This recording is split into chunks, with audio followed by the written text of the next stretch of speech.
ஒரு ஹீரோவோட முகமூடிக்கு பின்னாடி ஒரு பயங்கரமான உண்மை ஒளிஞ்சிருந்தா என்னாகும்? இன்னைக்கு நாம த ஃபெர்மியான் டிசெப்ஷன் அப்படிங்கிற கதையில நம்பிக்கை எப்படி ஒரு ஆயுதமா மாறுது, ஒரு பெரிய பொய் எப்படி கட்டமைக்கப்படுதுங்கிறத உடைச்சு பார்க்க போறோம். நீங்க இப்ப பாதுகாப்பா இருக்கீங்க. இந்த வார்த்தைகளை கேட்கும்போது எவ்வளோ ஆறுதலா இருக்கு இல்லையா? ஒரு பாதுகாவலன் கொடுக்கிற நம்பிக்கை இது. ஆனா பாருங்க, இந்த கதையில இந்த வார்த்தைகள் தான் ஒரு கொடூரமான வஞ்சகத்தோட முதல் படியா இருக்கு. இங்கதான் கதையோட மையப்புள்ளிக்கே வரும். வெளியிலிருந்து பார்த்தா நியோஸ் நகரம் ஒரு ஸ்வர்க்கம் மாதிரி, அதோட ஹீரோ ஃபெர்மியான் அத ஒரு கோட்டை மாதிரி பாதுகாக்கறான். ஆனா அந்த சுவத்துகளுக்குள்ள பெண்கள் ஒரு சொல்ல முடியாத பயத்தோட வாழ்ந்துட்டு இருக்காங்க. சரி, இந்த பயங்கரமான இரட்டை வாழ்க்கைக்கு பின்னாடி இருக்கிறது யாரு? அதுதான் நம்ம கதையோட வில்லன் ஃபெர்மியான். அவன் வெளி உலகுக்கு காட்டுற அந்த கம்ப்ளீட்மான ஹீரோ பிம்பத்தை முதல்ல கொஞ்சம் அலசி பார்க்கலாம் வாங்க. மிகாயல் வான்ஸ் இல்லனா உலகம் தெரிஞ்ச ஃபெர்மியான் ஒரு ஹீரோனா இப்படித்தான் இருக்கணும்னு சொல்றதுக்கு ஒரு உதாரணம். ரொம்ப வசீகரமானவன், அனுதாபம் உள்ளவன், கரெக்டான நேரத்துல வந்து காப்பாத்துறவன். அவ வெறும் ஒரு பாதுகாவலன் மட்டும் இல்ல, அவன் மக்களின் அசைக்க முடியாத நம்பிக்கை. அந்த நம்பிக்கை தான் அவனோட மிகப்பெரிய ஆயுதம். ஃபெர்மியானோட இந்த அபரிமிதமான சக்திக்கு காரணம் ஃபெர்மியான் டிரைவ்ங்கிற ஒரு டெக்னாலஜி தான். இது அவனை நம்ம கற்பனைக்கு கூட எட்டாத அளவுக்கு சின்னதா சுருங்க வச்சு கண்ணுக்கு தெரியாத ஒரு சக்தியா மாத்திடுது. யோசிச்சு பாருங்க, ஒரு ஹீரோ கையில இது ஒரு வரம், ஆனா ஒரு வேட்டைக்காரன் கையில அது ஒரு சாபம். அந்த சாபம் அது எப்படி வேலை செய்து? ஃபெர்மியான் தன்னோட சக்திய ரொம்பவும் கொடூரமா, அதே சமயம் ரொம்ப கணக்கு போட்டு பயன்படுத்துறான். அவனோட இந்த வஞ்சகத்தை ஒரு 4 படியா பிரிச்சு பார்க்கலாம்.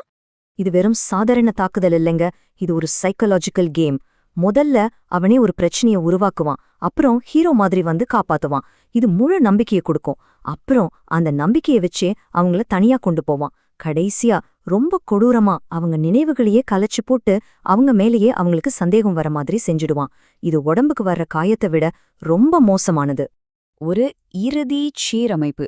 இந்த வார்த்தையை கேளுங்க, ஏதோ ஒரு மிஷினை சரி பண்ற மாதிரி இருக்கு இல்லையா? ஆனா இங்க சரி செய்யப்படுறது ஒரு பொண்ணோட நிஜம். இந்த ஒரு வரியில தான் அந்த மீட்பனோட முகமுடி கழண்டு வேட்டைக்காரனோட முகம் தெரிய ஆரம்பிக்குது. இன்னும் அதிர்ச்சியான விஷயம் என்னன்னா, ஃபெர்மியான் இதுல தனியா இல்ல. அவன மாதிரியே பெரிய பதவிகள்ல இருக்கிற பல பேரு, அரசியல்வாதிகள், பெரிய பிசினஸ்மேன்கள் தங்களோட புகழ ஒரு கவசமா பயன்படுத்திட்டு இதே மாதிரி குற்றங்களை செய்யற ஒரு ரகசிய டீம்ல இவனும் ஒருத்தன். இது ஒருத்தரோட பிரச்சனை இல்ல, இது ஒரு சிஸ்டத்தோட நோய். இப்படி ஒரு பலமான கூட்டத்துக்கு எதிரா யாரு நிப்பா? இன்னொரு சூப்பர் ஹீரோவா? இல்ல. நம்ம கதையோட ஹீரோ ஒரு சண்டைக்காரன் இல்ல. அவன் ஒரு விஞ்ஞானி, டாக்டர் பிம். ஒரு தனிப்பட்ட துயரத்தால உந்தப்பட்ட ஒரு சாட்சி.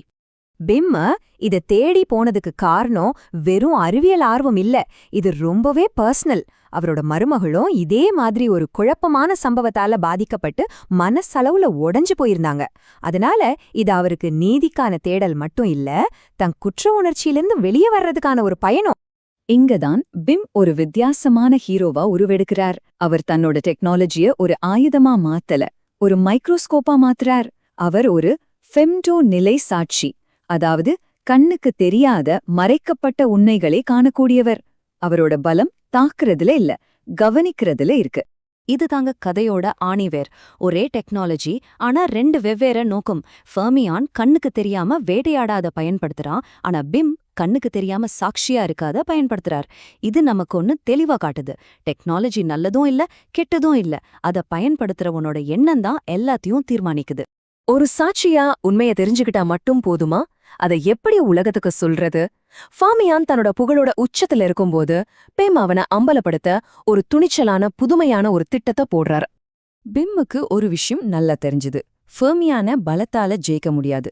அவனோட உண்மையான போர்க்களம் பொதுமக்களோட மனசுதான். அதனால பிம்மோட ஆயுதம் வன்முறை இல்ல, மறுக்க முடியாத உண்மை.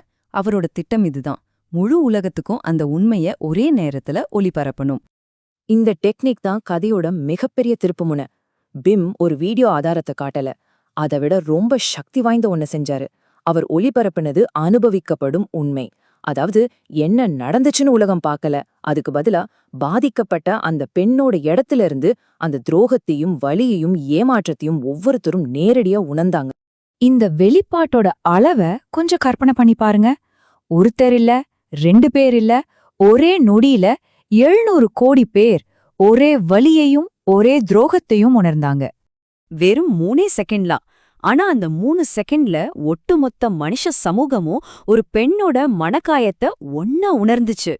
அது ஒரு கூட்டு அதிர்ச்சி, ஒரு உலகளாவிய திகில். இப்படி ஒரு உண்மை வெடிகுண்டு லோகம் மேல வெடிச்சா அதோட சிதறல்கள் எப்படி இருக்கும்? அந்த வெளிப்பாட்டுக்கு அப்புறம் என்ன ஆச்சுன்னு இப்ப பார்க்கலாம்.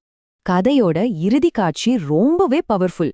ஃபெர்மியான் அதே ஹீரோ புன்னகையோட நிக்கிறான். ஆனா இப்போ அந்த புன்னகைக்கு அர்த்தமே இல்ல. ஏன்னா அந்த முகமூடிக்கு பின்னாடி இருக்கிற அரக்கனை முழு உலகமும் இப்போ பாத்துடுச்சு. பிம்மோட இந்த செயல்பாடு ஒரு பெரிய மாற்றத்தை உண்டாக்குச்சு. ஹீரோங்கிற பிம்பம் நொறுங்கி போச்சு. அதோட சேர்ந்து அந்த ரகசிய கூட்டணியும் அம்பலமாச்சு. முதல் முறையா பாதிக்கப்பட்டவங்களோட அனுபவம் உலக அளவிலே ஏத்துக்கப்பட்டுச்சு. ரொம்ப முக்கியமா நம்பிக்கை ஒரு குத்தால சிதைக்கப்படல, அது ஒரு உண்மையோட வெளிப்பாட்டால சிதைக்கப்பட்டது. கடைசியா இந்த கதை நம்ம கிட்ட ஒரு ஆழமான கேள்வியை விட்டுட்டு போகுது. எது ரொம்ப சக்தி வாய்ந்தது? நம்மள பாதுகாக்கிற மாதிரி தோன்ற ஒரு வசதியான பொய்யா, இல்ல நம்மள உடைச்சு போட்டாலும் கடைசில நமக்கு விடுதலை தர்ற ஒரு பேரழிவுகரமான உண்மையா? இதுக்கான பதில் நம்ம ஒவ்வொருத்தருக்குள்ளேயும் இருக்கு.